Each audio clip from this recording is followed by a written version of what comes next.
আসীনরা আছেন, বিভিন্ন নেতৃত্ব, এবং বিশেষ করে আমার মা ও বোনেরা এখানে বেশি সংখ্যায় এখানে উপস্থিত রয়েছেন। এখনো বহু লোক আমি দেখতে পাচ্ছি আসছে এখানে। এবং আমার প্রিয় সাংবাদিক বন্ধুরা, সবাইকে আমি হার্দিক অভিনন্দন ও শুভেচ্ছা জানাচ্ছি। যেখানে যাচ্ছি, সাবরুম থেকে আজকে ঊনকোটি হোক, ধর্মনগরে হোক, কৈলাসহরী হোক, সব জায়গায় আজকে আমরা দেখতে পাচ্ছি মানুষের বিশ্বাস আমাদের মাননীয় প্রধানমন্ত্রী শ্রী নরেন্দ্র মোদীজির উপর চলে এসেছে। কারণ সিপিএম এর সময় আমরা দেখতাম কি, উনাদের সময় এই জনজাতিদের সুড়সুড়ি দিয়ে নানাভাবে তাদের সময় এখানে টেররিস্টদের সৃষ্টি করা হয়েছিল। আপনারা সবাই জানেন, বিভিন্ন গোষ্ঠীর নাম, এটিটিএফ, এনএলএফটি, এরকম অসংখ্য। এবং এই জায়গার মধ্যে আপনারা জানেন, আমাকে বলছিলেন জেনারেল সেক্রেটারি মহোদয়, এখানেও নৃশংসভাবে কত জনজাতি গোষ্ঠীর লোকদের কিভাবে নৃশংসভাবে মারা হয়েছে সবাই জানে। এখানে হত্যা করা হয়েছিল। সমস্ত ত্রিপুরার মধ্যে একটা অশান্তির পরিবেশ সৃষ্টি করা হয়েছিল। 1980 দাঙ্গা আপনারা নিশ্চয়ই ভুলে যাননি। অনেকে বলছে প্রায় 3000 জাতি জনজাতি খুন হয়েছে 80 দাঙ্গায়। একটা দেশ, একটা রাজ্য যদি উন্নয়ন করতে হয়, প্রথমে দরকার হচ্ছে তার শান্তি। শান্তির পরিবেশ যদি না থাকে তাহলে কোনো অবস্থায় উন্নয়ন হবে না। আজকে 28টা রাজ্যের মধ্যে ত্রিপুরাতে আমরা এক শান্তি দিক দিয়ে যদি ল অ্যান্ড অর্ডারের সিচুয়েশন আমরা দেখি, আমরা নিচের দিক থেকে এখন 3 নম্বরে রয়েছে বন্ধুগণ। কিছুদিন আগে আমাদের ডিজিপি সাহেব সাংবাদিক সম্মেলনে উনি বলছিলেন 20 বছরের মধ্যে একটা ইতিহাস রয়েছে। ক্রাইম 8.2% ত্রিপুরাতে এখন কমে গেছে বন্ধুগণ। একের পর এক আজকে নীতি আয়োগ ত্রিপুরাকে কি বলছে, যে ফ্রন্ট রানার স্টেট হিসাবে ডিক্লেয়ার করেছে। ত্রিপুরাতে চারিদিকে এখন উন্নয়ন উন্নয়ন। এটা একমাত্র সম্ভব হয়েছে কার কারণে? কারণ আমাদের গার্জিয়ান হয়েছে মাননীয় প্রধানমন্ত্রী শ্রী নরেন্দ্র মোদীজি। আর উনার সাথে কে রয়েছেন? আমাদের মাননীয় গৃহমন্ত্রী শ্রী অমিত শাহজি, এখন আমাদের সর্বভারতীয় সভাপতি। এখন আগে ছিলেন আমাদের জেপি নাড্ডাজি, এখন আমাদের নীতিনজি, এখন নতুনভাবে উনি সর্বভারতীয় সভাপতি হয়েছেন। উনি আবার নতুনভাবে শুরু করছেন কিভাবে সংগঠনকে শক্তিশালী করা যায়। আমাদের যে সংগঠন, ভারতীয় জনতা পার্টির সংগঠন, সেবাই ধর্ম, আমাদের মূল যে মন্ত্র সেটা হচ্ছে মানুষের সেবার মধ্যেই আমরা থাকতে চাই। আর আগে এই যে পার্টি সিপিএম কংগ্রেস, আমরা দেখেছি কিভাবে মানুষকে এক্সপ্লয়েট করা যায়, মানুষকে বোকা বানানো যায়।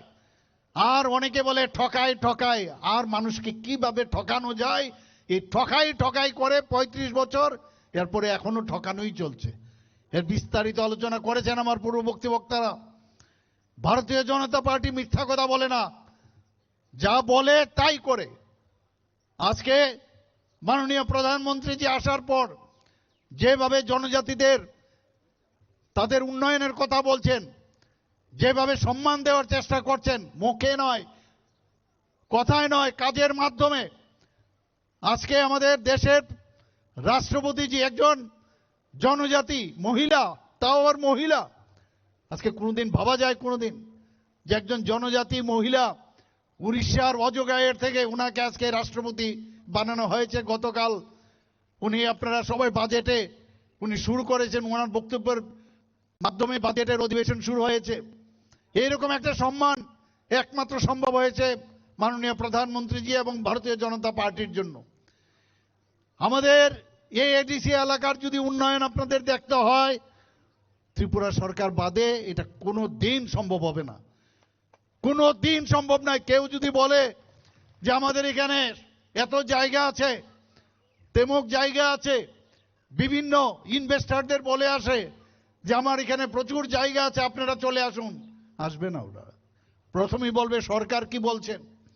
ত্রিপুরা সরকার যদি আমাদের বলেন তাহলে আমরা আসব। কারণ ত্রিপুরা সরকার উপর বিশ্বাস ওনাদের আছেন, যে কারণে আমি অনেকগুলো যে প্রজেক্ট যখনই ত্রিপুরা সরকার আমাদের কাছে প্রথমে আমাদের কাছে আসে, তারপর আমরা বলি হ্যাঁ আপনারা যান। কিছুদিন আগে আমাদের সরকার যখন প্রথম আসলো, এই হসপিটাল কুমলুঙে বাজেটের বহির্ভূত 30 কোটি টাকা দেওয়া হয়েছে শুধু কুমলুঙের হসপিটালের জন্য। বন্ধুগণ, আমাদের সরকার আসার পর কিছুদিন আগে বাজেট বহির্ভূত আমি এবং আমার সরকার আরো 30 কোটি টাকা দিয়েছি, এখানকার বিভিন্ন প্রজেক্টে দেওয়া হয়েছে। বন্ধুগণ, 39.06% আমাদের বাজেটের এডিসির উন্নয়নের জন্য দেওয়া হয়েছে। আমাদের এইবারের 25-26-এর যে বাজেট, সেখানেও 40%-এর উপরে এই এডিসি উন্নয়নের জন্য দেওয়া হয়েছে। বন্ধু, খালি বলে দেওয়া হয় না, দেওয়া হয় না। এবং যে অডিট হচ্ছে, এই অডিটের রিপোর্ট আমার কাছে আছে, কি হচ্ছে আমরা সব জানি। আপনাদের কাছে একটাই আবেদন থাকবে, নিবেদন থাকবে, আপনাদের আগামী দিনের যারা ছেলে মেয়ে, তাদের ভবিষ্যৎ যদি উন্নয়ন করতে হয়, আগামী দিনে এই যে 28টে যে আসন আছে এই ডিসির, সবকটা আসনে ভারতীয় জনতা পার্টির যারাই পদ্ম চিহ্নে যারাই দাঁড়াবেন, আজকে এখানে আমি বলছি না কে কে দাঁড়াবে, কিন্তু 28টা যে পদ্ম চিহ্নে দাঁড়াবে, 28টা তাই পদ্ম চিহ্নে আপনারা ভোট দিয়ে জয়যুক্ত করবেন। এই ভোট আপনারা মাননীয় প্রধানমন্ত্রীজির কাছে পাঠাবেন। একবার ভাবুন, জনজাতি এই রাজ পরিবারের একজন বিশিষ্ট ব্যক্তি, আজকে আমাদের ত্রিপুরা সরকারের উপমুখ্যমন্ত্রী ছিলেন জিষ্ণু দেববর্মা মহোদয়। উনাকে কোনোদিন জনজাতির, তাও ত্রিপুরার মতো এক ছোট রাজ্য, সেখান থেকে তেলেঙ্গানার মতো এত বড় রাজ্যের আজকে রাজ্যপাল বানিয়েছেন। সেটা একমাত্র সম্ভব হয়েছে মাননীয় প্রধানমন্ত্রীজির জন্য। 2018-র পর 2019 থেকে 2024 ক্রমাগত এই পদ্মশ্রী একটা কোন সময় যদি আমরা পেতাম, আজকে পর 7-7টা আমাদের জনজাতি গোষ্ঠীর বিশিষ্ট জনেরা যারা যে জায়গায় ওনারা ভালো কাজ করেছেন, তাদের এই পদ্মশ্রী উপাধি দিয়ে তাদেরকে সম্মান দেওয়া হয়েছে, শুধু জনজাতি গোষ্ঠী। এইবারও দেখুন আরেকজনকে বিদ্বান ব্যক্তি, উনাকেও এই জনজাতি গোষ্ঠীর আজকে পদ্মশ্রী উপাধি দেওয়া হয়েছে। একমাত্র সেটা সম্ভব হয়েছে মাননীয় প্রধানমন্ত্রীর জন্য। কাজে আগামী দিন আমি যে কথাটা আপনাদের বলার চেষ্টা করছি, যদি শান্তি আপনারা চান, যদি উন্নয়ন আপনারা চান, যদি প্রতিটা ঘরের, প্রতিটা বাড়ির, প্রতিটা জনজাতির সমাজের উন্নয়ন চান, একমাত্র সেই উন্নয়নের কাণ্ডারি আমাদের মাননীয় প্রধানমন্ত্রীজি, আমাদের ত্রিপুরা সরকার এবং ভারতীয় জনতা পার্টি। এই বিশ্বাস আপনাদের আসতে হবে, মিথ্যা কথা কোনো অবস্থায় বলা হবে না। আমাদের সরকার আজকে এই মাননীয় প্রধানমন্ত্রীজি, যেটা আমার পূর্ববর্তী বক্তা বলেছেন, আমাদের মাননীয় মন্ত্রী বাহাদুর, যে যাতে আমাদের কোমলমতি ছোট ছোট ছেলে মেয়েরা পড়াশোনায় যাতে উন্নয়ন না হতে হয়, তার জন্য এতদিন বোকা বানানো হয়েছে। মাননীয় প্রধানমন্ত্রী যে আমরা 2018 সালের আগে এখানে মাত্র 4টে আজকে একলব্য মডেল রেসিডেন্সিয়াল স্কুল ছিল, আর আমাদের সরকার আসার পর 2018-র পরে 4-এর থেকে এখন 21টা এই একলব্য রেসিডেন্সিয়াল মডেল স্কুল হয়েছে। বন্ধুগণ, আমি অলরেডি কয়েকটা 4-5টা জায়গার মধ্যে আমি নিজেও গেছি, সেখানে ইনোগ্রেশন আমি গেছি, এত সুন্দর ব্যবস্থাপনা। আর যারা পড়াতে আসছেন সে বাইরের থেকে আসছেন, এবং তাদের পড়াশোনার যে স্ট্যাটাস অনেক হাই, এবং তারা এসে আমাদের জনজাতি ছোট ছোট ছেলে মেয়েদের উনাদেরকে পড়াচ্ছেন। আমাদের ভারতের যে তথ্য, ভারতীয়ত যে বিষয়, সেটাকে মাথায় রেখে তাদেরকে পড়াশোনা করাচ্ছে। আজকে 12টা অলরেডি শুরু হয়ে গেছে, আরো 6টাই মার্চের মধ্যে আমার কাছে যা খবর, সে আরো 6টা এর মধ্যে কমপ্লিট হয়ে যাবে, ইনোগ্রেশন হয়ে যাবে। আমাকে মাননীয় মন্ত্রী বলেছেন আপনার কিন্তু আরো কয়েকটা জায়গায় যেতে হবে। এত ভালো লাগে যখন দেখি সেখানে জনজাতি ছেলে মেয়েরা যখন পড়াশোনা করছেন, ওনাদের চেহারা দেখলে আমি বুঝতে পারি আগামীর ভবিষ্যৎ ত্রিপুরার কি হবে। এটা চেহারার মধ্যে বোঝা যায়, face is the index of mind, বোঝা যায় যে সত্যিকারের অর্থে উনারা এখন বিদ্যালয়ের যে পরিবেশ, পড়াশোনার যে পরিবেশ, মাননীয় প্রধানমন্ত্রীজির যে ইচ্ছা, যে শেষ প্রান্তের যে ব্যক্তি, যাদেরকে কেউ কোনোদিন ভাবেনি, যাদের জন্য কেউ চিন্তা করেননি, তাদের যে উন্নয়নের সেই চেহারাটা কিন্তু আজকে আমরা দেখতে পাচ্ছি বন্ধুগণ। আজকে আমি কিছুদিন আগে আমি দিল্লিতে গিয়েছিলাম, সেখানে কিছু ক্রাইটেরিয়া আছে, প্রতিটা ব্লকে একটা করে মাননীয় প্রধানমন্ত্রীজি চাইছেন যে একটা করে একলব্য মডেল রেসিডেন্সিয়াল স্কুল হবে, ইএমআরএস। কিন্তু তার জন্য কিছু ক্রাইটেরিয়া আছে, এক একটা ব্লকে মিনিমাম 50% পপুলেশনের জনজাতি থাকতে হবে, মিনিমাম 20,000 জনজাতি গোষ্ঠীর সেখানে থাকতে হবে। আমি তারপরেও কি আমি বললাম দিল্লিতে গিয়ে এবার যে আরো 15টা কিছু টু সাম এক্সটেন্ট কিছু রিল্যাক্সেশন যদি দেন তাহলে আরো 15টা এই একলব্য মডেল রেসিডেন্সিয়াল স্কুল করার জন্য আমি দাবি সেখানে জানিয়ে এসেছি। আমরা চাই, কারণ যত আপনি অন্ধকারে থাকবেন, অজ্ঞানতায় থাকবেন, অন্ধকারে থাকবেন, যতক্ষণ ধরে আপনার জ্ঞানের আলো আপনার মধ্যে প্রবেশ না করবে, তাহলে বোকা বানানোর, ঠকানোর সুবিধে থাকবে। এ হচ্ছে কমিউনিস্টদের যে আইডিওলজি, সেইভাবেই ছিল।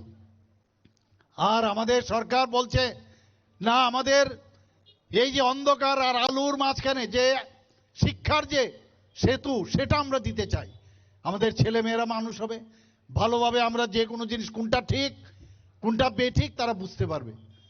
আজকে এই ট্রাইবাল ওয়েলফেয়ার ডিপার্টমেন্ট থেকে pre metric scholarship, post metric scholarship এবং বিনা পয়সায় তাদেরকে যে বই দেওয়া, খাতা দেওয়া, বিভিন্ন যে বোর্ডিংয়ে থাকে বোর্ডিংয়ের সেখানে তাদের যে টাকা পয়সা দেওয়া হয় সেটাকে আরো বাড়ানোর ইত্যাদি বিষয় আমরা করছি। স্মার্ট ক্লাস আমরা সেখানে করছি।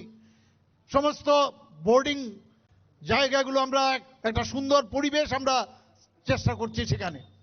কিছুদিন আগে আমার মাননীয় মন্ত্রী আমাকে এসে বললেন যে আমাদের যে হোস্টেলগুলো আছে এখানে ওয়ার্ডেন নেই, চুরিদারি হয়।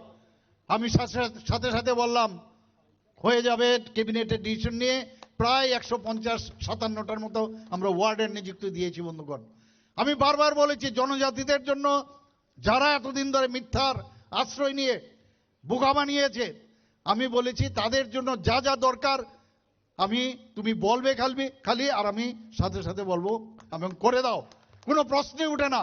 সময় কম, কাজ বেশি, কারণ এতদিন ধরে অনুন্নয়নই রাখা হয়েছে। আজকে সমস্ত ত্রিপুরার মধ্যে উন্নয়নের আপনারা দেখেছেন যে ন্যাশনাল হাইওয়ে একটা টিম করে আগে চলতো, NH-08, আপনারা সবাই জানেন কি করলো কি এতদিন ধরে। আমাদের সরকার কেন্দ্রে আসার পর থেকে এই আমাদের ত্রিপুরা সরকার যখন বিজেপি নেতৃত্বাধীন সরকার আসলো, ন্যাশনাল হাইওয়ে 600টা ন্যাশনাল হাইওয়ে আছে।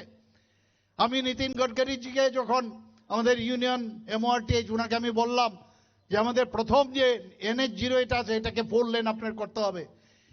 শুধু একটা টোকার মধ্যে আমি কাগজে লিখে দিয়েছি বৈঠকে গুয়াহাটিতে। সাথে সাথে উনি বললেন ঠিক আছে, চোরাইবাড়ির থেকে একদম সেই আগরতলা পর্যন্ত, সেখান পর্যন্ত 4 লেন পর্যন্ত করা হবে। তার কাজও অলরেডি শুরু হয়েছে বন্ধুগণ, আপনারা দেখেছেন অলরেডি কাজ আরম্ভ হয়েছে। আপনারা জানেন যখন এই সমস্যা হয়, সমস্যার সময় কে আসে? সমস্যার সময়ে যে লোক আসবে বলবেন সে হচ্ছে প্রকৃত বন্ধু। মণিপুরের অবস্থা কিছুদিন আগে আপনারা জানেন, সমস্ত গার্জিয়ানরা এসে জাতি জনজাতি গোষ্ঠীর সবাই আমার কাছে এসছে আমাদের ছেলে মেয়েদেরকে বাঁচান। মণিপুরের অবস্থা ভালো নয়, সেখানে পড়াশোনার জন্য গেছে, কেউ মেডিকেলে গেছে, কেউ ডেন্টালে পড়তে গেছে, কেউ এগ্রিকালচার পড়তে গেছে, ভেটেরিনারি পড়তে গেছে, এরকম অনেক স্টুডেন্ট ছিল সেখানে। এই ডাবল ইঞ্জিনের সরকারের একটা সুবিধা, আমি ফোন করলাম এভিয়েশন মিনিস্টারকে যে আপনার একটা প্লেন আমাকে দিতে হবে, এবং রাত্রে 12টার সময় এবং পরের দিন সকালে 300 থেকে 350 এই সমস্ত যারা স্টুডেন্টরা সেখানে ছিল তাদেরকে আমাদের ত্রিপুরা সরকারের নিজ খরচায় তাদেরকে আমরা এখানে নিয়ে এসেছি বন্ধুগণ। যখন ফ্লাডের সিচুয়েশন হয়েছিল তখন আপনারা দেখেছেন আমরা ঝাঁপিয়ে পড়েছি কিভাবে ফ্লাড থেকে আমরা যে ক্ষতি হয়েছে প্রাকৃতিক দুর্যোগ কিছু করার নেই কিন্তু আমরা চ্যালেঞ্জ নিয়েছি এবং সেই চ্যালেঞ্জে আজকে কিন্তু আমরা সফলতা লাভ করেছি। এটা কিন্তু এই চ্যালেঞ্জ এই কারণে নিয়েছি এই কারণে যে জনতা ভারতীয় জনতা পার্টির সরকারের উপর বিশ্বাস আছে। আপনারা সবাই মিলে আমাদের উপর আস্থা ছিল বিশ্বাস ছিল তবেই আমরা সেটা করতে পেরেছি বন্ধুগণ। এর আগেও আপনারা দেখেছেন যে প্লেনারি সেশন এখানে হয়েছে এই নর্থ ইস্টের যে অষ্টলক্ষ্মীর সমস্ত মুখ্যমন্ত্রী এবং গভর্নররা এসেছিল গত বছর, এবার সেটা এর আগেও হয়েছিল, মেঘালয়ে হতে যাচ্ছে, আমারও যেতে হবে সেখানে। আমাদের এখানে হওয়ার সময় সমস্ত মুখ্যমন্ত্রী এবং রাজ্যপালরা उनारा की बोलছেন যাওয়ার সময় बोला अरे यार अभी हमेशा त्रिपुरा में ही प्लेनारी सेशन होना चाहिए। এত খুশি হয়েছে কারণ আমরা যেভাবে চ্যালেঞ্জ নেই উনারা এত খুশি ত্রিপুরা এসে এত ভালো লাগলো ওদের। আমরা বারের মানুষকে কিভাবে সম্মান দিতে হয় কিভাবে তাদেরকে খাতির আপ্যায়ন করতে হয় সেটা আমরা জানি। আপনারা সবাই জানেন কিছুদিন আগে আজকে ত্রিপুরার যেভাবে উন্নয়ন হচ্ছে বিভিন্ন জায়গায় সেগুলো কিন্তু মুখের কথা নয়, প্রায় 350টার উপরে আমরা প্রাইজ আমরা সর্বভারতীয় স্তরে এবং আঞ্চলিকভাবে কিন্তু আমরা পেয়েছি বন্ধুগণ। আমরা পঞ্চায়েত স্তরে 7-7টা আমরা প্রাইজ আমরা পেয়েছি ন্যাশনাল লেভেলে। আজকে ত্রিপুরা কিন্তু ওই আসামের সাথে না বাংলাদেশের সাথে আগে কিন্তু এইরকম বলা হতো, এখন কিন্তু সেই জায়গায় নয়। কিছুদিন আগে আপনারা দেখেছেন জনজাতীয় গৌরব দিবসে আমরা পালন করেছিলাম কুমলুঙে এবং সেই যে লাইভ টেলিকাস্ট হয়েছে সেখানে জনজাতি গোষ্ঠীর ছেলে মেয়েরা বিভিন্ন যে ডান্স গান ইত্যাদি করেছিল। আমি যখন দিল্লিতে যাই বলে এইরকম অবিশ্বাস্য বিষয় ত্রিপুরার জনজাতিদের এইরকম ডান্স একসাথে, আমি বললাম এটা তো কিচ্ছু না, আগামী দিন আমরা 10,000 জনজাতি ছেলে মেয়েদের নিয়ে আমরা ডান্স করাবো, মাননীয় প্রধানমন্ত্রীজিকে আমন্ত্রণ করব এখানে আসার জন্য। আমাদের এখানে মাঠ ছোট কিন্তু আমরা বলেছি সেটা করব। এত খুশি এবং জনজাতির উন্নয়ন ছাড়া আমি বারবার মাননীয় প্রধানমন্ত্রীজি এবং আমাদের গৃহমন্ত্রীজি বলছেন যে উনাদের উন্নয়ন ছাড়া কোনোদিন they are the element they are the ornaments for the whole over India, তাদেরকে আমাদের উন্নয়ন করতে হবে। প্রায় 700 জনজাতি গোষ্ঠী আছে সারা ভারতবর্ষে, এতদিন তাদের সম্পর্কে কেউ জানতো না, বিরসা মুন্ডার কথা কেউ জানতো না। এই বিরসা মুন্ডাজির কে সম্মান দেওয়া কে জানে 150 বছর পূর্তি উপলক্ষে যিনি দেশের জন্য প্রাণ বলিদান হয়েছেন তাকে মাননীয় প্রধানমন্ত্রীজি উনাকে সম্মান দিয়েছেন বন্ধুগণ। আমাদের সরকার আসার পর সমাজপতিরা অনেক কাজ করেছে, এর আগে সমাজপতিদের কথা কেউ বলতো না। এই সমাজপতিদের আমরা 2000 টাকা করে তাদের সাম্মানিক দিয়েছি। অনেকে নিন্দুকেরা বলছেন ভাতা ইত্যাদি, আমরা এটা ভাতা না, তাদেরকে আমরা সাম্মানিক দিয়েছি। তোমরা তো এর আগে কোনোদিন সম্মান দাওনি। কিছুদিন আগে আমরা ক্যাবিনেটে ডিসিশন নিলাম যে না 2000 না, ওনাদেরকে 5000 টাকা করতে হবে। সমাজের জন্য যেহেতু কাজ করছে এই ধরনের সমাজপতিদের কেন আমরা সম্মান দেব না, 5000 করলাম। শুধু তাই নয়, 2000 টাকা করে আমরা যখন শুরু করলাম 2018-র পরে সেখানে কিছু ক্যাপিং ছিল। সেই ক্যাপিং কি কেউ যদি সমাজপতি যদি কেউ চাকরি করে বা সরকারি চাকরির থেকে যদি সে টাকা পায় রিটায়ারমেন্টের পরে তাহলে তাকে দেওয়া হতো না। আমরা বললাম না, সমাজের জন্য যেহেতু কাজ করছে সেগুলো আমরা ক্যাপিং পর্যন্ত উঠিয়ে দিয়েছি বন্ধুগণ।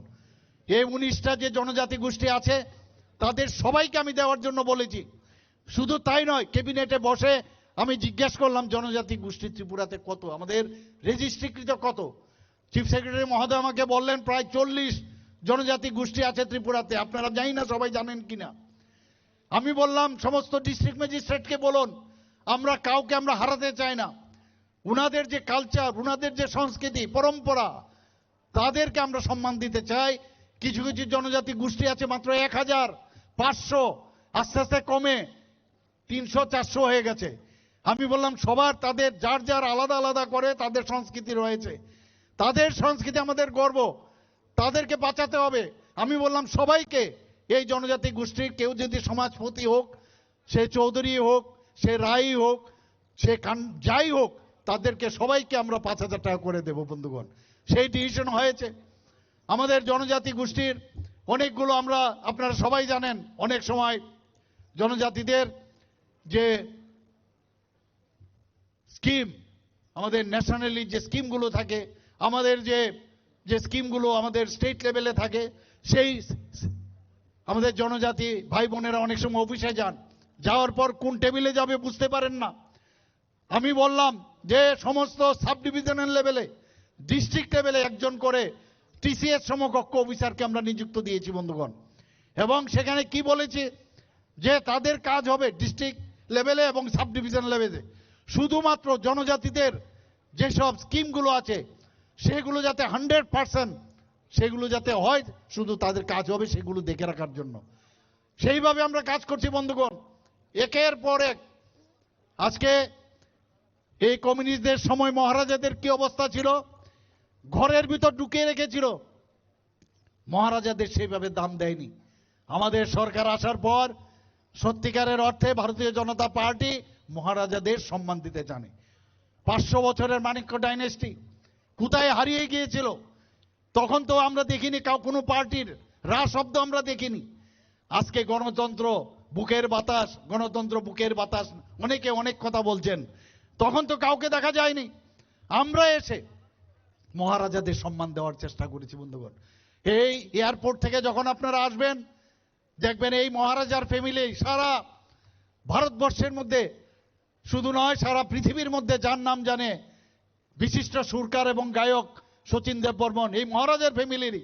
উনার পূর্ণ বয়াব যে মূর্তি সেখানে আমরা প্রথম গেটের মধ্যে এয়ারপোর্ট রোডে আমি যখন মুখ্যমন্ত্রী হই সেখানে স্থাপন করেছি বন্ধুগণ। আমরা মহারাজা বীর বিক্রম কিশোর মাণিক্য বাহাদুরের উনার জন্মদিনে 19শে আগস্ট ছুটি ঘোষণা করেছি আমাদের সরকার আসার পর। এর আগে কেউ করেনি। এই সিঙ্গারবিল, আগে সিঙ্গারবিল ছিল এয়ারপোর্ট, আমি জানি না সবাই জানেন কিনা সিঙ্গারবিল এয়ারপোর্ট দ্বিতীয় বিশ্বযুদ্ধের শেষের দিকে মহারাজা বীর বিক্রমের সময় সেটা হয়েছিল। আমাদের সরকার আসার পর এই সিঙ্গারবিল এয়ারপোর্টকে আগরতলা এয়ারপোর্ট এবং উনার নামে মাননীয় প্রধানমন্ত্রীজি এসে আজকে মহারাজা বীর বিক্রম কিশোরের নামে সেটাকে উৎসর্গ করেছে। এইগুলো আপনারা বলবেন না, এগুলো চিন্তা করবেন না। আমরা একদিকে সম্মান দিচ্ছি, সম্মান রাখা উচিত। আমরা চাই আমরা সবার সাথে ভালোভাবে চলতে, আমাদের কেউ আমাদের শত্রু নয়, কিন্তু আমাদের সাথে শত্রুতামি করলে বা আমাদের এগেনস্টে যদি কোনো কথা বলেন তার উত্তর আমরা দেব। কিন্তু গায়ের জোর বা নানাভাবে যদি চেষ্টা করে যে আমাদের কণ্ঠস্বর কণ্ঠস্বর রুখে তারা রুখবে, তাহলে সেটা কিন্তু আমরা মেনে নেব না। আর আমি বারবার বলছি, যেখানে আমাদের জনজাতি, আমাদের ভারতীয় জনতা পার্টির ইভেন জনজাতি কোথাও যদি কোনো রকম অত্যাচার হয়, I am the first person to go there, এবং সেখানে আমরা যাব। আমি যাইও সব জায়গায়। এটা কি ধরনের রাজনীতি? অসভ্যতামি, মার পিট, খুন, সন্ত্রাস, এটা কমিউনিস্টরা করেছে, কংগ্রেসদের একই অবস্থা, এখনো সে একই চলছে। মাননীয় প্রধানমন্ত্রীজি আসার আগে এই দেশের কি অবস্থা ছিল? আমাদের যারা সোলজারদের তাদের গলা কেটে ভারতবর্ষে রেখে দিত। আর কখন যে কোথায় বোমা, কোথায় আক্রমণ হবেন কেউ জানতো না, এবং খালি নিন্দা প্রকাশ করা হতো, খালি নিন্দা, मैं निंदा करता हूं। আর এখন मैं छोड़ूंगा नहीं, মাননীয় প্রধানমন্ত্রীজি বলছেন मैं छोड़ूंगा नहीं। और যেরকম কথা একদম এয়ার স্ট্রাইকের পরে সার্জিক্যাল স্ট্রাইক, আর এবার কি বললেন, কি করলেন? অপারেশন সিন্দুর। 26 জন নিরীহ, যে ভারতীয় 25 জন, একজন নেপালি পর্যটক নিরীহ, তাদেরকে টেররিস্টরা এই পাকিস্তান মদতপুষ্ট তাদেরকে খুন করেছে। তাদেরকে ধর্ম দেখে দেখে তাদেরকে খুন করা হয়েছে, আপনারা সবাই জানেন। 26 জন, 26 মিনিটের মধ্যে, 26 জনের মৃত্যুর জন্য 26 মিনিটের মধ্যে 100 কিলোমিটার ভিতরে গিয়ে পাকিস্তানের ভিতরে ঢুকে মাননীয় প্রধানমন্ত্রীজির নেতৃত্বে সেখানে 9টার থেকে 10টার মতো এই টেররিস্টদের ঘাঁটিকে ধ্বংস করে দিয়েছে। একমাত্র সেটা সম্ভব হয়েছে আমাদের ভারতীয় জনতা পার্টির নেতৃত্বাধীন সরকার। আজকে মাওবাদী এটা কি মাও? পুরানের মাও? এটা তো আরেক জায়গার মাও, সেই চীনের মাও। কেন এখানে আসবে মাওবাদী, নকশালপন্থী? আজকে পুরো ছত্তিশগড় থেকে শুরু করে, উড়িষ্যা থেকে, ঝাড়খণ্ড থেকে শুরু করে, কিছুটা আগে বাংলা ওয়েস্ট বেঙ্গলও ছিল, মহারাষ্ট্র পর্যন্ত ছিল, মধ্যপ্রদেশে ছিল। আমাদের গৃহমন্ত্রীজি কি বলেছেন? যে আর কিছুদিনের মধ্যে মাওবাদী জিরো ব্যালেন্সে চলে আসবে, আর কয়েকটা বাকি রয়েছে, সেগুলোও শেষ। আপনারা জানেন নর্থ ইস্টার্ন জোনে 11টার থেকে 12টার মধ্যে অ্যাকর্ড হয়েছে। সে 11টা থেকে 12টা অ্যাকর্ড হওয়ার পরে আজকে নর্থ ইস্টার্ন রিজিয়নে শান্তি প্রতিষ্ঠিত হয়েছে। আমার বোনেরা এখানে আছেন, ভাইয়েরা আছেন এখানে, একবার ভাবুন আপনারা। আমাদের নিজেদেরও ভয় লাগতো যখন আমরা গুয়াহাটি যেতাম, কখন ডাইনামাইট ব্লাস্ট হবে, কখন বোমা পড়বে, গুলি ছুড়বে, এইরকম একটা অবস্থা ছিল। আগরতলা থেকে ধর্মনগর যাওয়ার জন্য প্রায় 12 ঘন্টা 18 ঘন্টা লাগতো। আগরতলা থেকে যদি আপনি সাবরুম যেতেন, এসকর্ট ছাড়া যাওয়া যেত না। আজকে এখানে শান্তি প্রতিষ্ঠিত হয়েছে। এগুলো বারবার মনে করাতে হবে যে খুন সন্ত্রাসের রাজনীতি আর কতদিন চলবে। আমরা চাই একটা সুন্দর পরিবেশ এই ত্রিপুরাতে আমরা এখানে প্রতিষ্ঠিত করতে চাই। আর এটা একটা সংযোগ যে এইরকম একজন প্রধানমন্ত্রী আমরা পেয়েছি, এইরকম একজন গৃহমন্ত্রী যে আমাদের পেয়েছি। আমাদের এই যে সুযোগ, এই সন্ধিক্ষণে আমরা কোনো অবস্থায় আগামী দিনের প্রজন্মের জন্য আমাদের এই যে আগামী দিন এডিসি ইলেকশন হচ্ছে, কারণ অল আর টেস্টেড। আপনি কোনো সময় কোনো টিচারের কাছে যখন আপনার ছেলে মেয়েদের পড়ানোর জন্য দেন, আপনারা খবর নেন এই টিচারের রেজাল্ট কিরকম, বলেন কি না? তাহলে যাদের রেজাল্টই খারাপ, সিপিএম এর রেজাল্ট খারাপ, কংগ্রেসের রেজাল্ট খারাপ, এর আগে আরো অনেকে ছিল এখানে রেজাল্ট খারাপ, তাহলে বাকি রইল কি? আমাদের 2021-এই ভারতীয় জনতা পার্টির এই এডিসি কিন্তু আমাদের দখলে থাকতো, কিন্তু যে কোনো কারণেও মাত্র 11টার মধ্যে আমরা সেখানে আমরা প্রতিদ্বন্দ্বিতা করেছি। 11টার মধ্যে আমরা কটা পেয়েছি? 9টা। এরপরে আরেকটি জন এসে আমাদের সাথে যুক্ত হয়েছিল এবং হওয়ার পরে এখন 10 জন। এবার ভাবুন আগামী দিনে যখন 28টার মধ্যে আমরা প্রতিদ্বন্দ্বিতা করব তখন কি অবস্থা হবে। বলছে ভারতীয় জনতা পার্টির এখানে এডিসির মধ্যে কোনো রকম সংগঠনই নেই। ভারতীয় জনতা পার্টির সংগঠন একমাত্র সেটা হচ্ছে মানুষের সংগঠন, মানুষের বিশ্বাসের উপর। মানুষ বুঝতে পেরেছে যে শান্তিতে যদি থাকতে হয়, যে কোনো পেটে ভাত না থাকলেও শান্তি প্রথমে থাকতে হয়। পড়াশোনা না হলে চলবে কিন্তু অশান্তি থাকতে পারবে না। আর এখানে মাননীয় প্রধানমন্ত্রীজি আজকে মহিলাদের জন্য এখানে লাখপতি দিদি বানাচ্ছেন। আমাদের 95% লাখপতি দিদি, আমাদের জনজাতি গোষ্ঠীর অনেক মহিলা আজকে লাখপতি দিদি হয়েছে। বন্ধুগণ, এখানে আগে 4000 থেকে 4500 এই এসএসজি গ্রুপ ছিল মহিলাদের, আজকে এখন 56,000 আমাদের মহিলা গ্রুপ হয়েছে। এর মধ্যে বেশিরভাগ অংশ আমাদের জনজাতি মহিলারা হয়েছেন। আজকে রেশন পানির থেকে সবকিছু দিচ্ছেন। আজকে যার ঘর নেই সেখানে ঘর দিচ্ছেন মাননীয় প্রধানমন্ত্রীজি। আজকে জল নেই, জলের ব্যবস্থা করছেন। বিভিন্ন জায়গায় পাহাড়ে কিছু কিছু জায়গায় সমস্যা আছে, জল পাওয়া যায় না নিচে, সেখানে ইনোভেটিভ আইডিয়ার মাধ্যমে জলকে সেখানে ধরে রাখার ব্যবস্থা করা হচ্ছে এবং পাইপলাইনের মধ্যে দেওয়া হচ্ছে। সেখানে প্রায় 85% হয়েছে, বাকিটাও কিছুদিনের মধ্যে হবে। এটা প্রচেষ্টা হচ্ছে। তো বিভিন্নভাবে জল, বিদ্যুৎ, ঘর, আইন শৃঙ্খলা, ইলেকট্রিসিটি, গ্যাসের লাইন সবকিছু দিচ্ছে। একদিকে দেশকে শক্তিশালী করছে, একদিকে সমস্ত গোষ্ঠী যাদের কথা আজকে কেউ চিন্তা করতে না তাদের কথা আজকে মাননীয় প্রধানমন্ত্রীজি চিন্তা করছেন। আজকে আপনার 13,000 কোটি টাকা শুধুমাত্র 18টা যারা ওই বারবারের কাজ করতো, চুল কাটতো, যারা কুমার কামার, তাদের কথা চিন্তা কেউ করেনি। মাননীয় প্রধানমন্ত্রীজি আজকে বিশ্বকর্মা যোজনা শুরু করেছেন। একের পর এক যদি আমি বলি, প্রধানমন্ত্রী কিষাণ সম্মান নিধি, এখানে অনেকে কৃষক পরিবার থেকে বেশিরভাগই আসেন কৃষকদের জন্য কিষাণ সম্মান নিধি দিয়েছেন। প্রধানমন্ত্রী আয়ুষ্মান ভারত, সেখানে আজকে 5 লক্ষ টাকা করে প্রতিটা ফ্যামিলির জন্য রাখা হয়েছে। মুখ্যমন্ত্রীর জন আরোগ্য যোজনা আমরা শুরু করেছি, সেখানেও 5 লক্ষ টাকা করে আমরা দিচ্ছি। একের পর আজকে স্বাস্থ্য ব্যবস্থা ত্রিপুরাতে দেখুন, একের পর এক সুপার স্পেশালিটি আমরা এখানে শুরু করেছি। আগে মাত্র মেডিকেলের সিট মাত্র ছিল 5টা থেকে 11টা আমাদের সময়, এখন কটা হয়েছে 450। আরো 100টা মেডিকেলের সিট, এমবিবিএস এর সিট আমরা করতে যাচ্ছি বন্ধুগণ। আরো নতুন মেডিকেল কলেজ আসছে এখানে। এডিসি এলাকায় আমরা বলেছিলাম একটা মেডিকেল কলেজ করব, অলরেডি তাদের সাথে মৌ হয়ে গেছে। এবং আমবাসার যে ডিস্ট্রিক্ট হসপিটাল আছে সেটাকে সামনে রেখে সমস্ত ইয়ারমার্ক হয়েছে জায়গা, সেখানে একটা মেডিকেল কলেজ হতে যাচ্ছে বন্ধুগণ। আমাদের এখানে সিজা হসপিটাল, তারা প্রায় 900 কোটি টাকা তারা এখানে নিবেশ করবে এবং আস্তে আস্তে করে সুপার স্পেশালিটি করবে, মেডিকেল কলেজও করবে। একের পর এক সুপার স্পেশালিটি থেকে আরম্ভ করে আমাদের যারা স্পেশালিস্ট তাদেরও প্রায় 100-র উপরে আসন সংখ্যা আমরা বাড়িয়েছি। ডেন্টালের মাত্র একটা সিট ছিল, আজকে সেখানে 63 আসন আমরা বাড়িয়েছি। আজকে গভর্নমেন্ট ডেন্টাল কলেজ হয়েছে, বিএসসি নার্সিং কলেজ হয়েছে, ফার্মেসি কলেজ হয়েছে। এখানে এখানে কোন কলেজটা নেই এখন? ন্যাশনাল ল ইউনিভার্সিটি হয়েছে, ন্যাশনাল ফরেন্সিক ইউনিভার্সিটি হয়েছে, বহু ইউনিভার্সিটি বাইরের থেকে প্রায় 5 থেকে 6টা নতুন নতুন ইউনিভার্সিটি হয়েছে।